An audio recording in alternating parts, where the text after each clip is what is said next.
S'il n'y a pas de Dieu sur cette terre. Bien-aimé dans le Seigneur, je te salue dans le précieux nom de notre Seigneur Jésus-Christ. Et je suis très heureux de pouvoir te retrouver dans le cadre de cette nouvelle capsule.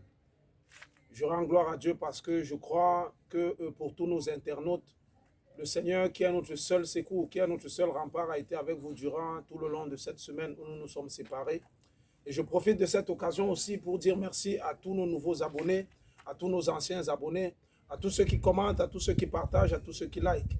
Parce que c'est ainsi que nous pouvons absolument, vous et moi, étendre exactement selon la volonté de notre Seigneur, l'évangile que le Seigneur nous a recommandé d'étendre. Et je dis merci principalement aussi à tous ces nombreux serviteurs de Dieu qui sont déjà passés sur notre plateau.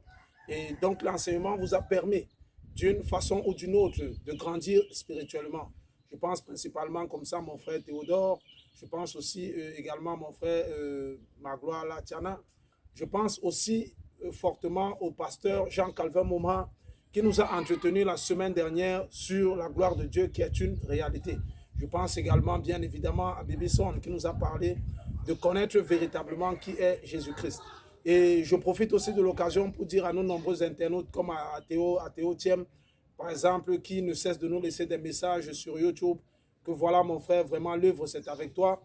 Et à mon patron, à mon ami, à mon frère Flaubert Kyo, aussi qui ne cesse de me soutenir dans cette aventure. Et à toutes ces personnes dont je ne saurais citer tous les noms aujourd'hui, mais qui ne cessent véritablement de tenir l'œuvre de Dieu par leur attitude, par leur motivation, par cette façon aussi de partager, de commenter, de poser des questions, histoire à ce que nous puissions davantage encore faire des recherches pour leur apporter véritablement, selon la volonté de l'Esprit Saint, la pensée de notre Seigneur Jésus-Christ. Et aujourd'hui, dans le cadre de cette nouvelle capsule, je suis un peu de partout dans le pays et c'est ainsi que je me retrouve quelque part dans un coin de notre pays et profitant de l'opportunité qui m'est donnée aujourd'hui de pouvoir vous parler d'un thème très important qui n'est pas très souvent abordé pour ceux qui sont religieux. Très souvent, ce n'est pas abordé dans les églises. Parfois aussi, ce n'est pas très souvent abordé même entre nous les hommes, peut-être parce que nous négligeons très fondamentalement le sens véritable du thème que je voudrais que nous abordions aujourd'hui. Alors, ce que je voudrais que l'on parle aujourd'hui, c'est que nous allons parler de la Bible. Nous allons parler de la Bible et nous allons l'aborder sur le thème « La Bible, le grand guide de l'homme ». Alors, la Bible, la voilà, j'en tiens une entre les mains. Et vous allez me demander pourquoi est-ce que j'ai sollicité en particulier ce thème. Alors, il faudrait savoir que la Bible est un livre qui n'est pas comme les autres. Parce qu'elle a la particularité d'avoir été inspirée aux hommes par Dieu lui-même. Comme voulant qu'au travers d'elle, qui est sa parole bien évidemment, que nous puissions connaître quelle est sa pensée, ce qu'il veut faire de nous, de chacun d'entre nous ensemble, mais aussi de chacun d'entre nous en particulier. Cela signifie que la Bible est un outil essentiel. C'est comme un testament. C'est comme un guide, c'est comme une notice, quelque chose de fondamental dont l'homme a besoin pour connaître véritablement qui il est, comment est-ce qu'il fonctionne, pourquoi est-ce qu'il est sur la terre, qui est son Seigneur et qu'est-ce que son Seigneur attend de lui.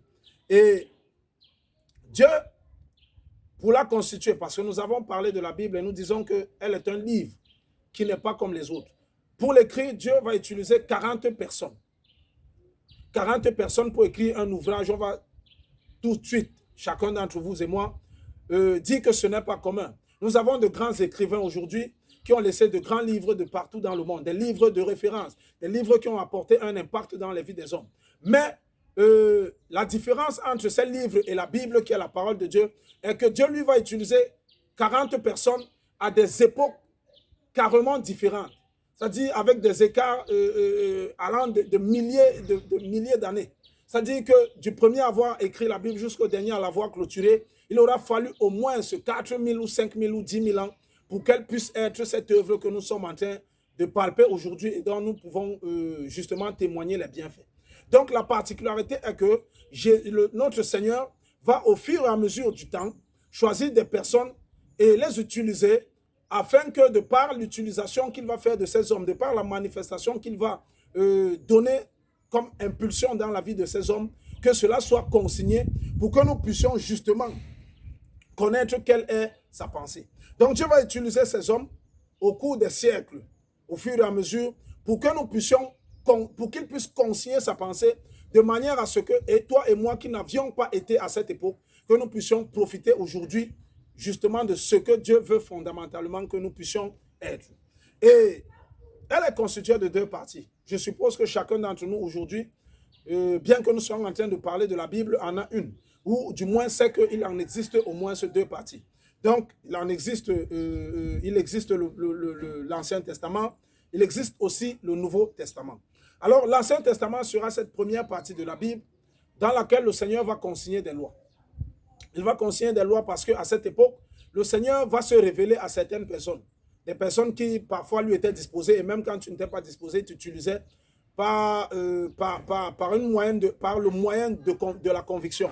Et lorsqu'il t'utilisait, il te faisait alors agir selon sa puissance, selon sa volonté, afin d'impacter les gens, afin d'impacter le peuple d'Israël principalement, parce qu'il utilisait principalement des Israélites pour justement que son peuple puisse véritablement connaître quelle est sa volonté. Et pour régir justement les lois de la vie justement de ce peuple, il va instaurer des lois, et c'est justement par rapport à ces lois que l'Ancien Testament va fondamentalement être basé. Et donc les gens de cette époque vivront aussi également uniquement sur ces lois que le Seigneur a posées. Il faut par exemple savoir qu'à cette époque, lorsque un homme péchait, il n'y avait que des sacrificateurs qui avaient donc le droit, par exemple, de pouvoir permettre à ces personnes d'expier leurs péchés. Et ces personnes, en venant expier leurs péchés, le faisaient peut-être avec des sacrifices, comme ils sacrifiaient des agneaux, ils sacrifiaient des animaux, afin que le pardon puisse leur être accordé. Ces animaux qui sacrifiaient étaient consumés, et une partie servait justement aux sacrificateurs.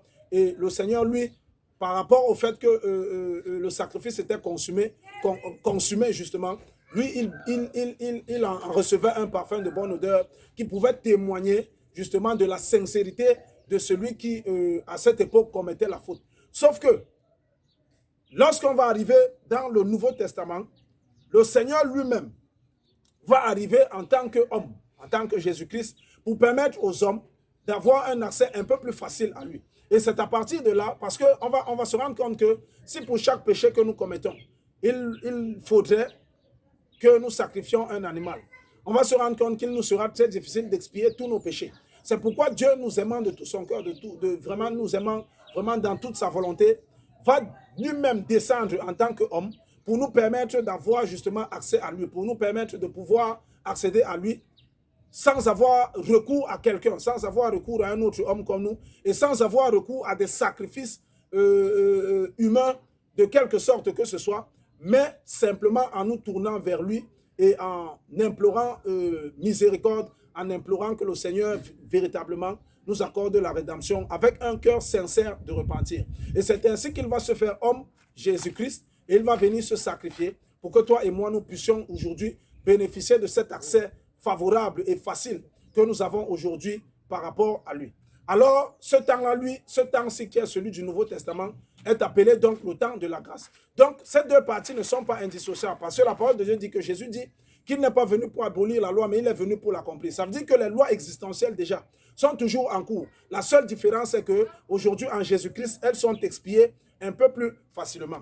Mais si je me réfère déjà à vous expliquer que la Bible a deux parties fondamentales, c'est-à-dire l'Ancien et le Nouveau Testament, c'est pour dire que ces deux parties correspondent exactement, c'est-à-dire la Bible a été constituée de façon à ce que ces deux parties correspondent parfaitement à chacune des époques que l'homme viendra à vivre. Que ce soit toi et moi qui sommes aujourd'hui dans le 21e siècle, ou pour ceux qui pourront être là peut-être dans le 23e, 24e, 30e siècle, que la Bible restera toujours un livre dont on ne pourra pas justement se passer, parce qu'elle est constituée de toutes les époques qui nous ont précédés, de toutes celles qui arrivent et de toutes celles que nous sommes en train de vivre.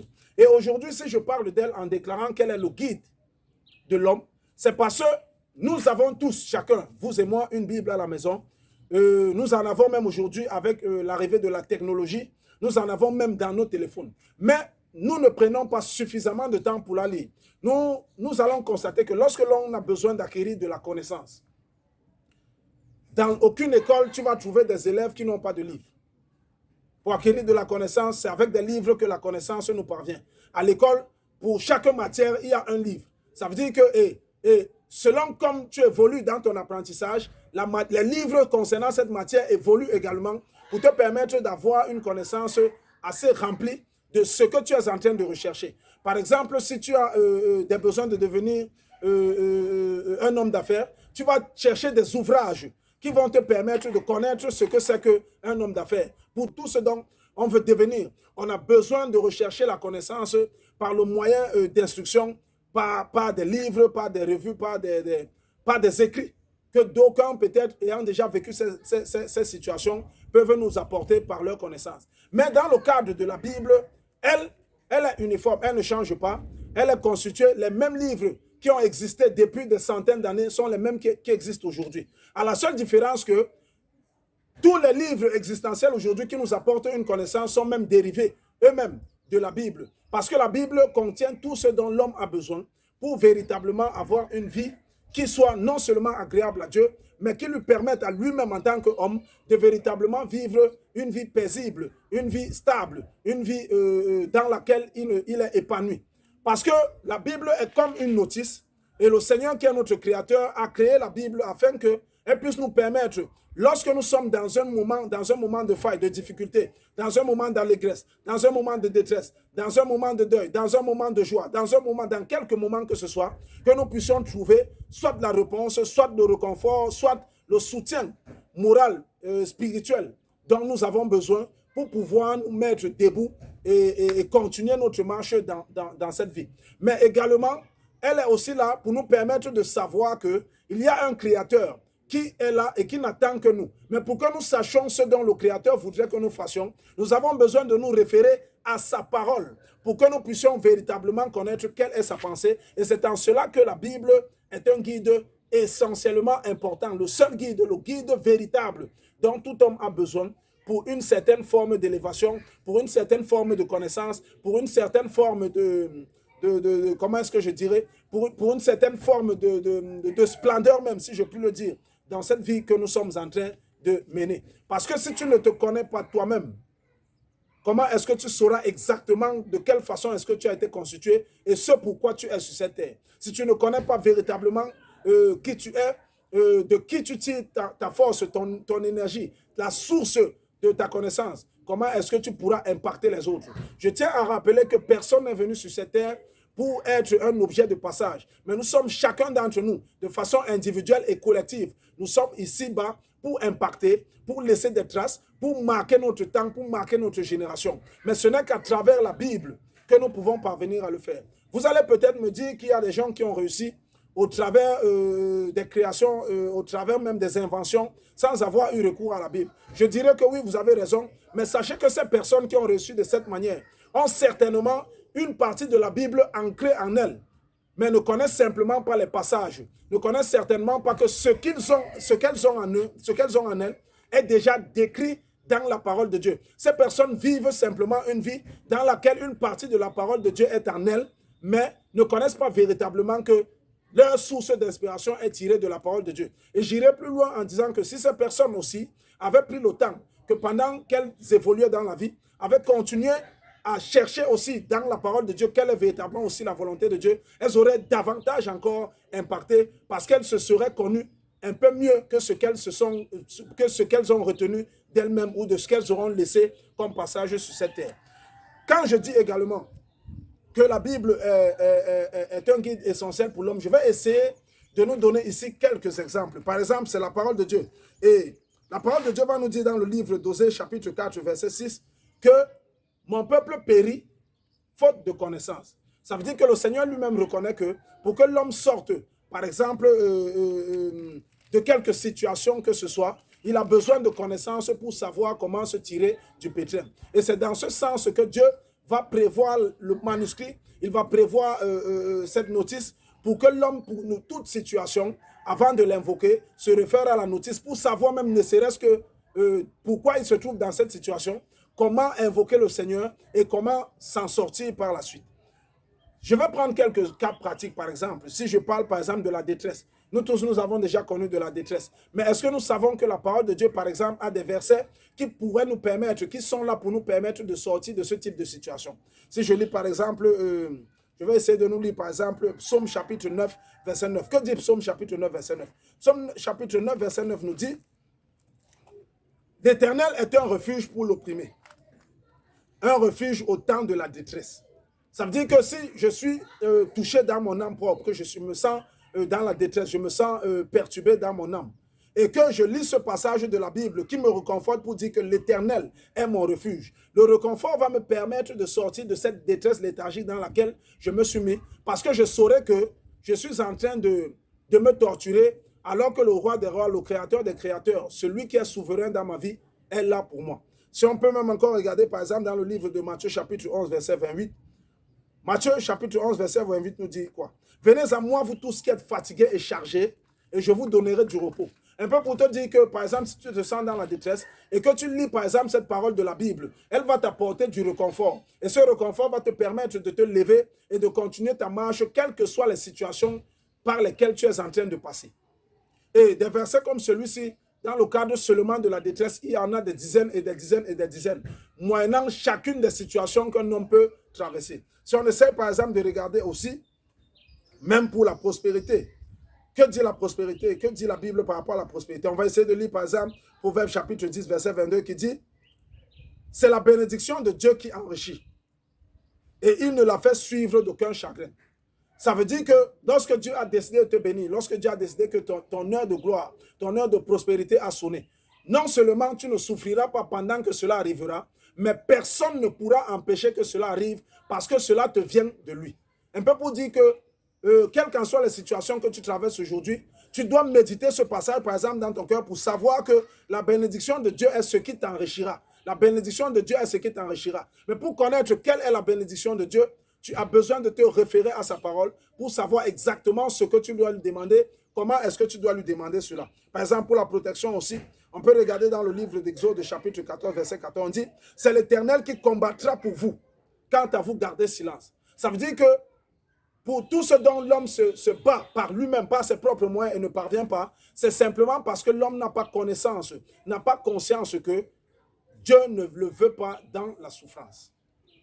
Et c'est la raison pour laquelle il nous a laissé la notice, afin que, l'explorant dans sa parole, que nous puissions véritablement savoir qui il est et ce qu'il attend de nous. Je vais essayer, par exemple, aussi même dans le cadre du mariage.